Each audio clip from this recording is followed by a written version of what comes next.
বাউল কালামই আর প্রাণটা জড়িয়ে গেল, একদম প্রাণটা জড়িয়ে গেল। আমরা আজকে এই মেলায় একত্রিত হয়েছি বাংলার সংস্কৃতি, বাংলার কৃষ্টি, বাংলার ইতিহাস সবকিছু আপনাদের সামনে তুলে ধরতে।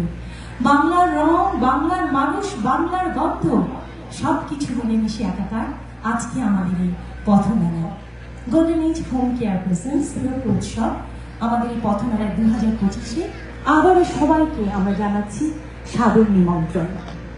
যেহেতু এটা আমাদের লোক উৎসব, আপনারা জানেন গত 13ই সেপ্টেম্বর আমাদের লোক সম্রাজ্ঞী, যাকে কিনা বলা হয় আমাদের লালনের রানী, প্রয়াত শ্রদ্ধেয় বাংলাদেশের কিংবদন্তি শিল্পী ফরিদা পারভীন, তার আত্মার মাত্রা কামনা করে আমরা এখন 1 মিনিটের নীরবতা পালন করব। আমি যারা আজকে এখানে উপস্থিত আছেন সবার কাছে বিশেষ অনুরোধ 1 মিনিট দাঁড়িয়ে নীরবতা পালনের জন্য।